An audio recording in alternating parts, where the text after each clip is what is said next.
कहानी की शुरुआत एक भयानक तूफान से जूझते हुए प्लेन से होती है, जहां हमारा मेन कैरेक्टर जिसका नाम चक था, वह शांति से बैठकर टॉयलेट कर रहा था कि तभी अचानक प्लेन का प्रेशर घटने लगा, जिससे टॉयलेट का दरवाजा खुल गया और कार्गो में आग लगकर एक खतरनाक विस्फोट हो गया। पायलट ने चक को सीट पर बिठाया क्योंकि समुद्र में इमरजेंसी लैंडिंग करनी थी। पायलट ने लाइफ राफ्ट देकर बेल्ट बांधने को कहा। प्लेन तेजी से नीचे गिरने लगा। अब प्लेन समुद्र से लगभग 3000 मीटर दूर था। तभी चक को पता चला कि उसकी गर्लफ्रेंड की दी हुई पॉकेट वॉच गिर गई है। पायलट ने लाइफ जैकेट पहनने को कहा, पर वह दाईं ओर थी। पॉकेट वॉच की वजह से जैक ने अपनी सीट बेल्ट खोल दी और लड़खड़ाते हुए उसे उठाने चला गया, लेकिन वॉच उठाते ही जैसे ही वह जैकेट लेने की कोशिश करने लगा, तभी प्लेन का एंगल बदलने के कारण वह हिल भी नहीं पाया। पायलट ने देखा कि वह अपनी सीट पर नहीं था, इसलिए उसने अपनी सेफ्टी बेल्ट खोल दी।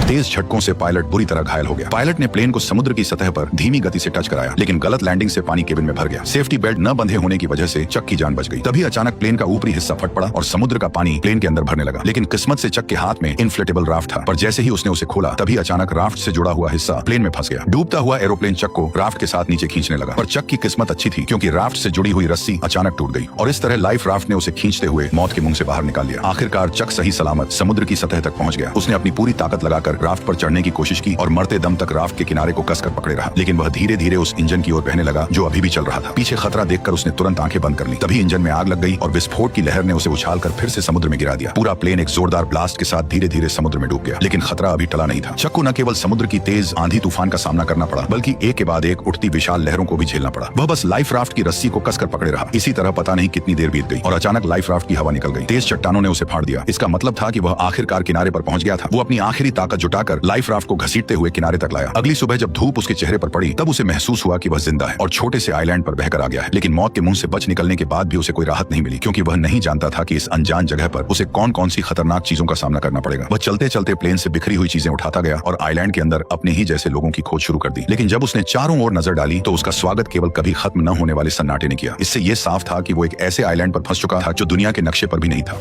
कोई है यहाँ?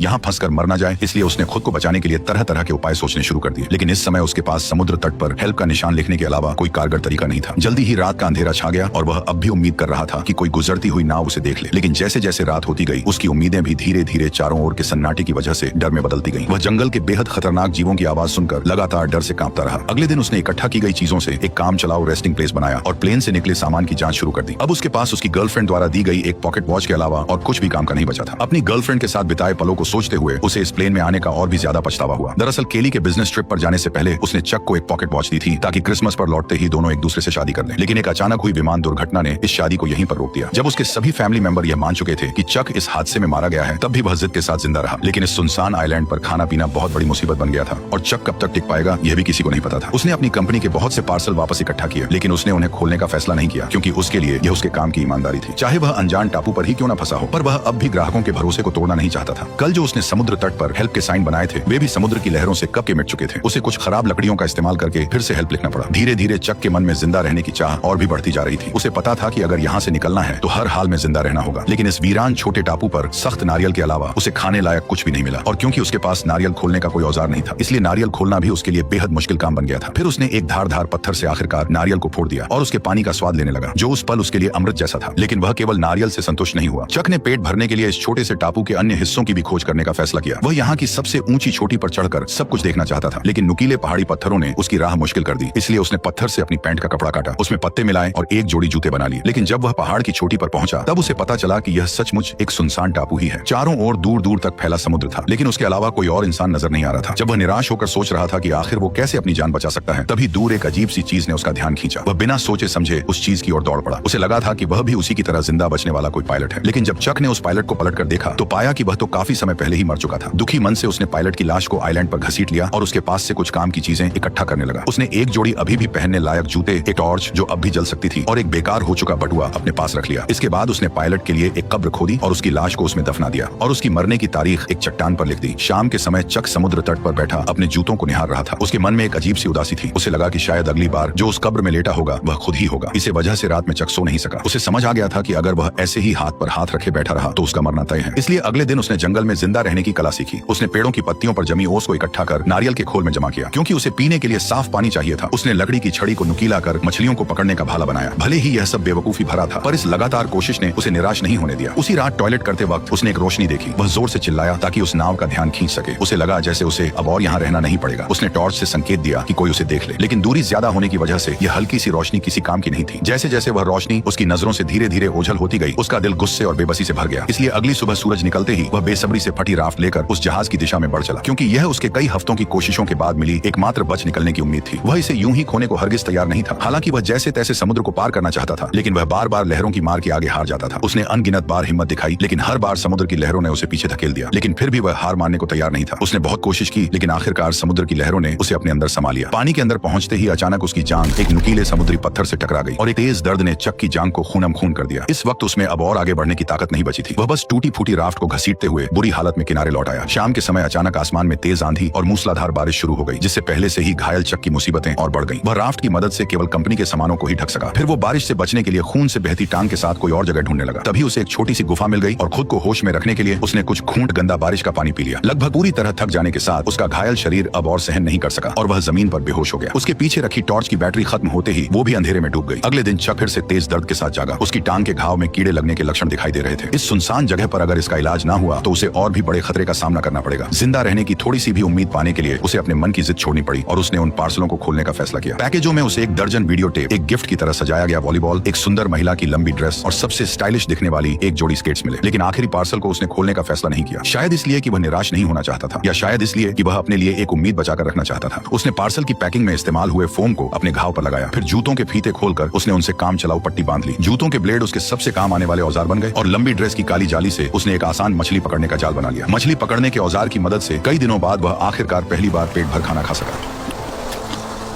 कच्चा खाना निगलना मुश्किल ना हो, इसके लिए चक ने लकड़ी रगड़कर आग जलाने का फैसला किया। लेकिन भले ही उसने सुबह से लेकर शाम तक और फिर शाम से लेकर अगली सुबह तक लगातार कोशिश की, पर फिर भी उसके मन में जो छोटी सी चिंगारी थी वह उसकी उम्मीद के मुताबिक आग नहीं बन सकी। जब उसके दोनों हाथ रगड़ते रगड़ते छिल गए तब उनसे ताजा खून बहने लगा, जिससे चक का गुस्सा फुट पड़ा। आइलैंड की मुश्किल जिंदगी और पुरानी चोटों ने उसे पूरी तरह तोड़ दिया था। चक ने किनारे बैठकर अपने घावों को पानी से साफ किया और तेज दर्द ने उसे परेशानी का एहसास फिर से करा दिया। अब उसके लिए जिंदा रहना एक ऐसा सवाल था जिससे वह भाग नहीं सकता था। अभी अभी गुस्से में फेंकी गई वॉलीबॉल उसके पैरों के पास पड़ी थी, जिस पर उसकी ताजा लाल हथेली की छाप बहुत ही चमकदार दिख रही थी। तभी उसके दिमाग में एक अजीब ख्याल आया। उसने अपनी लार से हथेली के निशान पर 2 आंखें और ऊपर हल्की सी मुस्कान बना दी। अब वह वॉलीबॉल एक इंसान के चेहरे जैसी लगने लगी थी। शायद बहुत ज्यादा अकेले रहने के कारण उसने तय किया कि वो इस चेहरे को अपना दोस्त बना लेगा। उसने वॉलीबॉल का नाम विल्सन रखा और उसे अपने पास रख लिया ताकि वह उसकी जिंदगी में उसका साथ दे सके। यह दृश्य थोड़ा अजीब जरूर था, लेकिन कम से कम उसे अकेला होना महसूस नहीं हुआ। विल्सन की निगरानी में चक को जैसे फिर से पूरी ताकत मिल गई। जैसे जैसे वह तेजी से लकड़ी को घिसता गया, लकड़ी के टुकड़ों के बीच सचमुच चिंगारी निकल आई।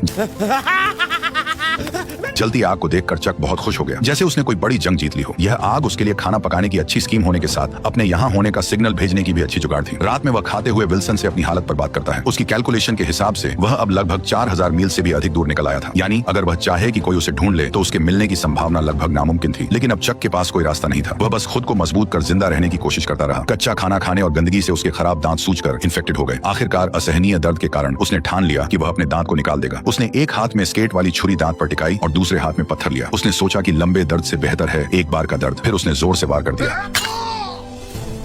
जंगल में जिंदा रहने में एक्सपर्ट होने के बाद भी उसकी आंखों में अब वह चमक नहीं रही थी। 4 सालों के अंदर चक अब एक जंगली आदमी बन गया था। हालांकि मछली पकड़ने में माहिर होने से उसे मांस की कमी नहीं थी, लेकिन उसकी आंखों में पहले जैसी जीने की गुंजाइश गायब हो चुकी थी। अब वह बच निकलने की कोई उम्मीद नहीं रखता था और हर दिन का जिंदा रहना बस उसकी अकेलेपन का एक और दिन था। पर कुछ समय बाद उसे चट्टान के किनारे से एक टिन का टुकड़ा मिला और वो उसे समुद्र तट पर ले आया। लेकिन जैसे ही समुद्री हवा ने उस टिन के टुकड़े को गिरा दिया, तभी अचानक उसके दिमाग एक आइडिया में आया। अगर वह इसका इस्तेमाल समुद्र की लहरों को चीरने के लिए कर सके तो शायद सच में उसके पास इस जगह से निकलने का मौका हो सकता है। यह आइडिया आते ही उसने एक पल और इंतजार नहीं किया। उसे इस सुनसान टापू पर से जल्द निकलना था। चक तुरंत हरकत में आ गया। सबसे पहले उसे एक नाव बनानी थी। उसने बहुत सारी टहनियां इकट्ठा की और उन्हें एक साथ रखा। फिर जंगली रस्सियों का इस्तेमाल किया और सबको एक साथ बांध दिया। यहाँ तक कि बेकार वीडियो टेप को भी रस्सी बना लिया। अब चक की मेंटल स्टेट बिगड़ने लगी थी। उसे लगने लगा कि विल्सन उसे देख रहा है और उसे जाने नहीं देना चाहता। इसी वजह से उस रात वह विल्सन से झगड़ पड़ा। मैं अपनी पूरी जिंदगी तुमसे बात नहीं कर सकता। सुना तुमने 2 टके के वॉलीबॉल। फिर उसने गुस्से में अपने 4 साल पुराने दोस्त को एक लात मारकर दूर फेंक दिया। लेकिन जब वह कुछ देर बाद शांत हुआ तो उसे अपने दोस्त विल्सन के लिए गहरा पछतावा हुआ। इसलिए वह रात के अंधेरे में विल्सन को ढूंढने निकल पड़ा और प्यार से उसके चेहरे पर फिर से रंग लगा दिया। हर दिन इसी तरह बीतता गया और चक की लकड़ी की नाव भी बनकर तैयार हो गई। उसने जाने के लिए सारी चीजें तैयार कर ली थी। अब बस सही दिशा की हवा का इंतजार था ताकि वह अपनी नाव को समुद्र में उतार सके। उसने अपने यहाँ फंसे होने का साइन भी छोड़ दिया था। उसने 10,500 से भी ज्यादा दिनों तक इस बेरहम टापू पर फंसे रहने का वर्ल्ड रिकॉर्ड बना दिया था। जब वह आखिरी अक्षर उकेर रहा था तभी अचानक हवा उस दिशा में चलने लगी जहाँ चक चाहता था। उसने एक्साइटेड होकर नाव को समुद्र की ओर धकेल दिया और फिर अपने पुराने दोस्त विल्सन के साथ जिंदगी खोजने की ओर निकल पड़ा। समुद्र की लहरें अब भी वैसी ही थी, लेकिन वे उसे घर लौटने से रोक नहीं सकी। झील की लहरों की तरह समुद्र की हर एक लहर लगभग उसे डुबो ही देती थी, लेकिन वो अपनी कोशिशों से लहर को चीरता चला गया। हर बार जब वह मौत के मुंह से बच निकलता तो उसके भीतर से बाहर निकलने की खुशी और भी बढ़ जाती। जब चक ने पीछे मुड़कर उस छोटे से टापू को देखा जिसने उसे 4 साल तक कैद रखा था, तब उस पल में चक के दिल में एक अजीब सी फीलिंग थी। अगर उसने इस कठिनाई का सामना करने की जिद न की होती तो शायद आज भी वह अकेलेपन से भरी जिंदगी जी रहा होता। हालांकि उसकी जंग अभी बस शुरू ही हुई थी। उसे पता नहीं था कि आगे जो खतरे उसका इंतजार कर रहे हैं वे उसके लिए सबसे घातक चुनौती साबित होंगे। ठीक उसी वक्त जब उसे लगा कि वह इसी तरह बहते बहते इंसानों की बस्ती तक पहुंच जाएगा, तभी एक और भीषण तूफान ने उसे झकझोर दिया। उस रात तेज बारिश में आंखें खोलना नामुमकिन था। वह नाव को पकड़े लहरों के बीच लाचार पड़ा रहा और हमलों को सहता रहा। यह उसके लिए सबसे कठिन रात थी। वह बेबस था और सब कुछ भगवान पर छोड़ चुका था। अच्छी बात यह रही कि चक किस्मत वाला था। उस रात की भीषण आंधी तूफान भी उसे अपने साथ नहीं ले जा सकी, लेकिन उसकी नाव को भारी नुकसान पहुंचा था। और सबसे अहम बात यह थी कि उसका पुराना दोस्त भी रस्सी ढीली हो जाने के कारण नाव से अलग हो चुका था। जब उसे इसका एहसास हुआ तब तक विल्सन समुद्र की लहरों के साथ बहुत दूर बह चुका था। वह उसका इकलौता साथी था जिससे वह दिल की बातें करता था। भले ही वह सिर्फ एक वॉलीबॉल था, लेकिन वही उसका एकमात्र सहारा था। वह सब कुछ भूलकर समुद्र में कूद पड़ा और उसे बचाने की कोशिश करने लगा, लेकिन दूरी बहुत ज्यादा थी और गहरा समुद्र उसे बार बार डरा रहा था। एक तरफ उसकी जान बचाने वाली नाव थी और दूसरी तरफ उसका 4 साल का सहारा विल्सन। लेकिन अब उसके पास कोई और चारा नहीं था। वह बस अपनी आंखों के सामने अपने पुराने दोस्त को दूर जाते हुए देखता रहा।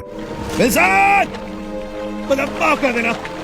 इस तरह उसने अपना इकलौता दोस्त खो दिया और एक बार फिर अकेलापन और बेबसी ने उसे पूरी तरह घेर लिया। लगभग पूरी तरह से टूट चुकी लकड़ी की नाव को देखते हुए और चारों ओर फैले समुद्र को निहारते हुए इस पल चक को बहुत अच्छी तरह समझ आ गया कि वह अब कभी भी अपने घर वापस नहीं जा सकेगा। जिस वजह से जो उसके भीतर जीने की इच्छा अभी अभी जगी थी वह पूरी तरह टूट गई। आखिरकार उसने नाव का चप्पू भी फेंक दिया और तय कर लिया कि अब वह बस चुपचाप इंतजार करेगा कि समुद्र जल्द से जल्द उसे निगल जाए। ठीक उसी समय जब चक ने मौत का सामना करने के लिए खुद को तैयार किया, तभी एक ऐसी सीटी की आवाज गूंज उठी जिसे उसने सिर्फ अपने सपनों में ही सुना था। वह उम्मीद खोए हुए अपनी आखिरी ताकत जुटाकर मुड़ा और देखा कि एक विशाल मालवाहक जहाज उसके सामने तैर रहा था। तभी जहाज में मौजूद सभी लोगों ने चक को भी देख लिया और इस तरह कई सालों की कठिनाइयों के बाद चक आखिरकार फिर से प्लेन में बैठकर अपने घर लौट आया। उसकी सही सलामत जिंदा लौट आने की कहानी ने उसे पूरे शहर में मशहूर कर दिया। लेकिन चक को इन सब बातों से कोई फर्क नहीं पड़ता था। वह बस अपनी गर्लफ्रेंड से मिलना चाहता था जिसे उसने 4 साल से नहीं देखा था। लेकिन जब उसकी गर्लफ्रेंड की बजाय एक आदमी दरवाजा खोलकर सामने आया तो वह हैरान रह गया। उस आदमी ने चक से कहा, मैं केली का हस्बैंड हूँ,